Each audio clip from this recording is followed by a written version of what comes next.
You're welcome. Given us challenges in each case. And now it is the turn of Dr. Ajoy Karki, and he will talk on the challenges and design of hydropower plants in Hindu Kush Himalayas. So, Dr. Ajoy Karki, now it is over to you. Okay. Thank you very much. Can you hear me? Can you Yes, all we hear can. me? Great. So let me start by sharing my screen. Hopefully Yes, it'll work this time. hopefully. Can you see the screen? Yes, we can. Okay, great. At least we have one technical glitch out of the way. Good afternoon. Salam alaikum, Din Saab, Chief Saab, Said Ahmed, faculty members, Walaikum salam. Good and afternoon. dear participants. So my presentation will be on design of hydropower plants in Hindi Kush Himalayan region. Is my voice coming out clear? Or is there Please echo? go in the presentation mode. Okay. Yeah. Okay. Is it better now? Yes, it's fine now. Great. Please Okay, go ahead. Great. Okay. So within the 20 minutes allotted to me, I will focus on the climate change impacts in the Hindu Kush Himalayas on hydropower plants, what insufficient design data does for us design engineers, what sort of abrasion and other challenges we have to face at the intake or headworks area, how we handle sediment, and also impact of design changes during construction. In hydropower plants, especially if you have underground structures, there will be changes as we proceed further because of geological surprises, construction difficulties, lack of capability of the contractors, and many other regions. So let me start. And then my presentation will focus more on the practical aspect. You have heard the theoretical aspect from Eric, our first speaker. So the climate change impacts in hydropower plants are that the river flow variabilities are very high, and we have more extreme events, low flows and floods. So what this does is then it is very difficult to estimate what flow is available for power generation on a long-term basis. And then the annual energy generation, estimating this value also becomes more challenging. And this is very important because this is why we do hydropower plants so that there's energy throughout. And higher magnitude and more frequent floods because of climate changes. The last monsoon in Pakistan, as Dean Saab also mentioned during his opening remarks, as well as Glacier Lake outburst floods. So to give you some examples, this is a 44 megawatt power plant that we were supervising. And on the left photo, you see that the 3 units of the penstock pipes were being installed. The machine foundations were being done. Then there was a sudden flash flood. And this flash flood occurred because of high intensity rainfall as well as cloud burst in the upper catchment. And we had estimated the 100-year return period flood to be about 1600 meter cube per second. And afterwards, when we back calculated this flood that you see in the middle part, in the middle photo, it was about 1900 meter cube per second. And this happened during construction. Now, as design engineers, what we generally do is we would design our coffer dam for about 20-year return period flood. So things can go wrong. And then the rehabilitation measures afterwards, removing all the sediments, boulders, checking out penstock pipe. I mean, that resulted in about $5.5 million of cost increase. So climate change indeed has impacts. So the same at the intake area. If you look at the intake area, the left photograph shows you the coffer dam being installed and flow being diverted. The middle photograph shows the weir or the small dam being tied into the rock face. And then the third photograph on your right shows you what happened after that flood. So So then when you look at it, we took a drone photo, and this is how it was. On the left photograph, you will see all exposed reinforcement. So subsequently, we were able to put it back into working order, but that also has cost consequences.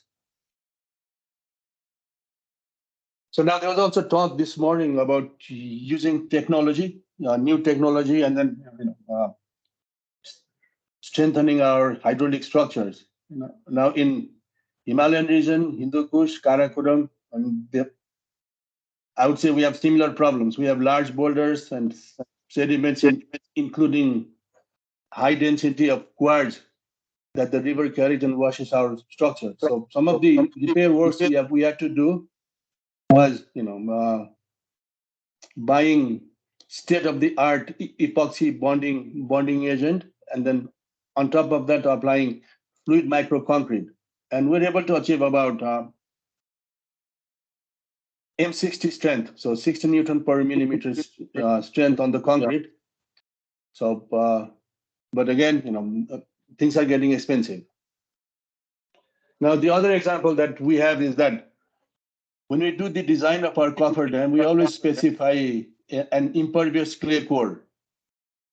But because there's a limited window of time when you work in Hindu Kush, Himalaya, or Karakoram, very large monsoon where you cannot do much work at the intake area. And in the winter time we have sub-zero temperature, so we cannot do much work.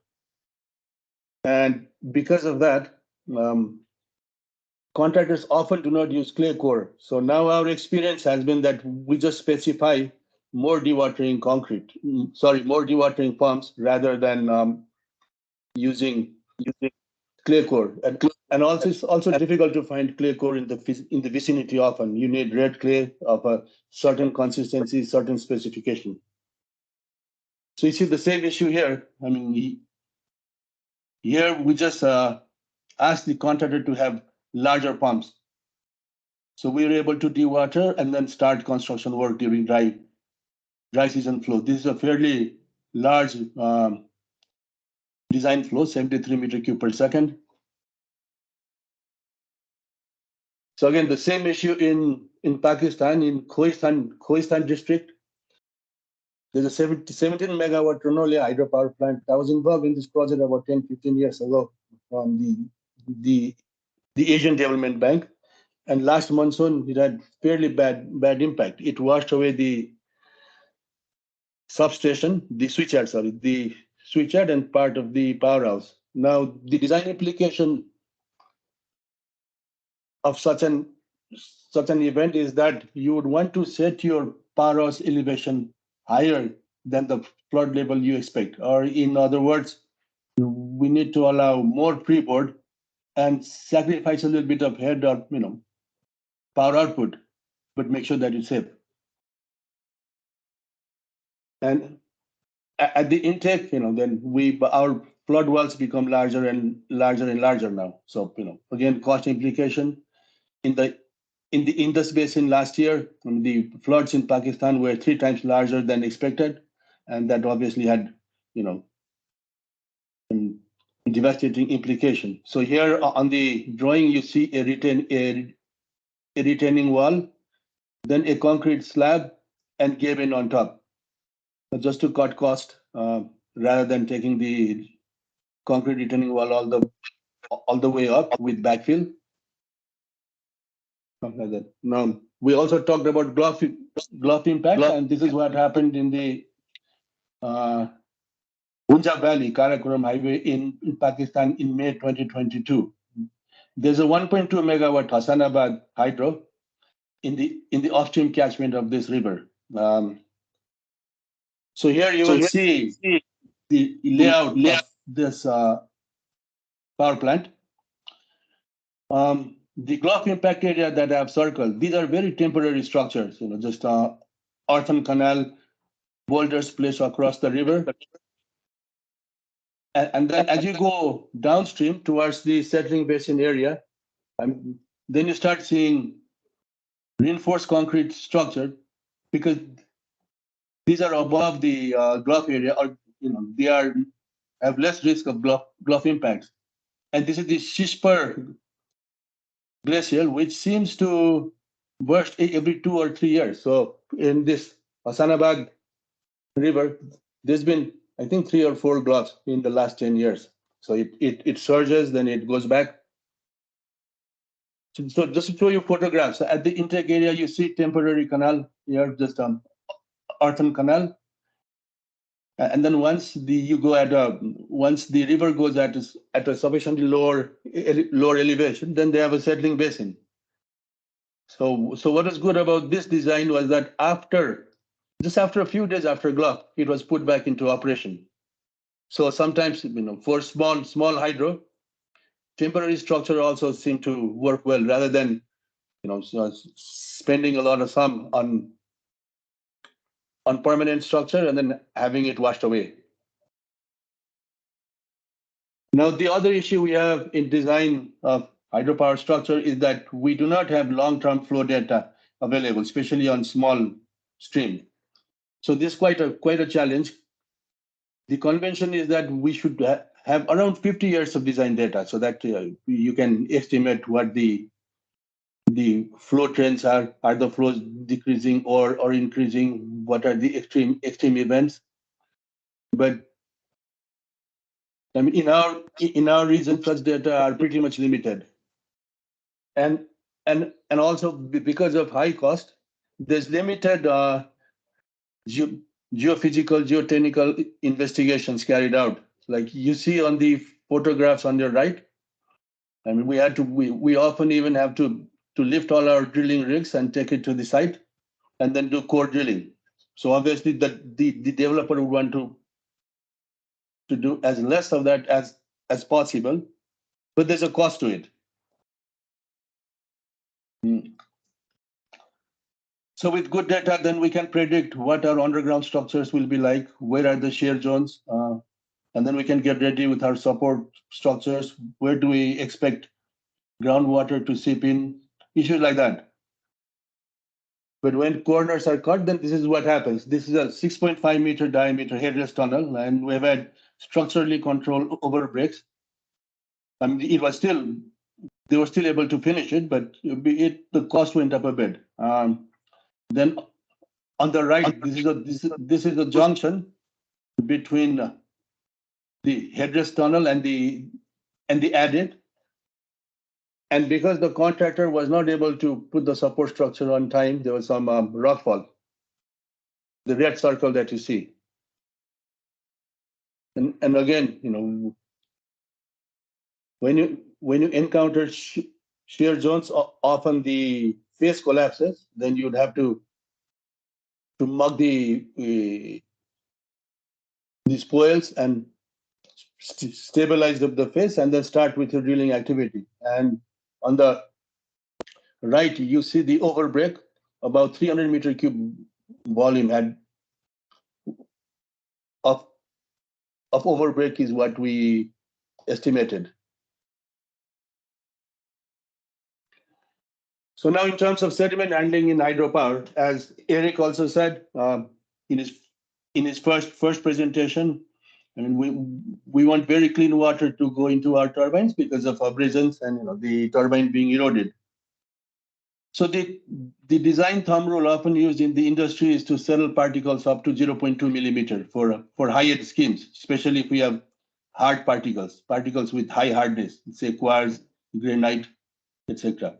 Now for lower head, say less than 40 millimeters, sometimes the limit is set at 0.3 millimeter.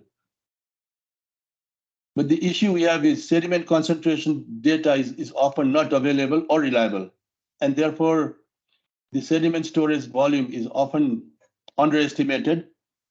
And also the recent experience has been that particles between 0.15 to 0.2 millimeter, these are particles that are theoretically quite difficult to settle in the basin, and they will go into your waterway downstream. And these are the ones that seem to do most damages, especially if you have quartz particles in the river at high concentration.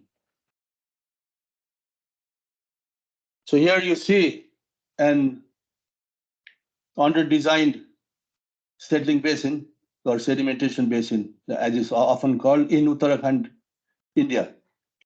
Now, during monsoon, this sediment got filled within a couple of days. So they had to remove it manually. The flushing system was also not operating. So these are practical problems that one has to deal with. Now, what are the solutions? I mean, the photographs show you the wear and tear on the turbine runners due to sediment. One, for large hydropower system, we've started doing real-time sediment monitoring, where you monitor the sediment concentration at the inlet of the settling basin. And if that exceeds 10,000 ppm, you shut down the turbines. Now, these are expensive measures, so you can only do it on large, 100, 200 megawatt or even larger hydro. But for small hydro, this is probably not an option. And lining of the turbine, such as ceramic coating, Teflon coating. But what can always be done is more sediment sampling during studies. Often the funds available for feasibility study are quite low, and therefore, this not much attention is given to you. So then now you'll also see more modern sediment flushing system, where, such as this serpent sediment sluicing system, S4 or Sedicon. And if we have longer basins, say larger than 40, 50 meters, then we even now try to put in intermediate flushing and not only flushing at the end. Now, what are the impacts of changes during construction? Right. Obviously, when you design hydropower structures and the contractor is building those structures at site, there will be changes, especially in underground structures. There'll be overbreaks. As I showed you earlier, the alignment would have to be changed. So in this particular site, we had specified 2/3 of the tunnel length to be lined with shotcrete. Shotcrete is just cement and sand, sprayed on the tunnel surface at high pressure. But that makes the tunnel a bit rough. But since we had a lot of overbreak, we had more section of the tunnel fully concrete lined.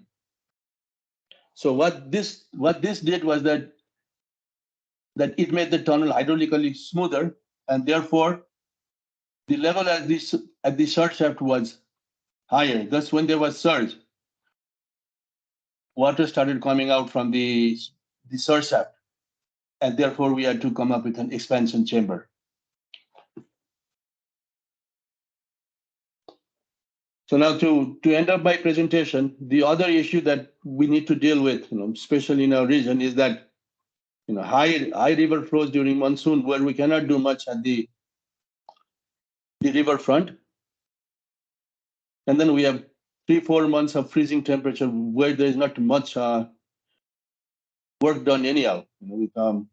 Concrete cannot be done when the ambient temperature is less than 4 degrees centigrade unless you adopt modern technology or heat up the aggregate and water, which also increases cost. So with this, I would like to end my presentation, ladies and gentlemen, and professors, participants. I thank you for your attention, and I'll be happy to entertain any question that you may have. Thank you very much. Thank you very much, Dr. Ajoy Karki, for your very comprehensive presentation on the design of hydraulic structures, considering the floods and also handling sediments. So thank you very much.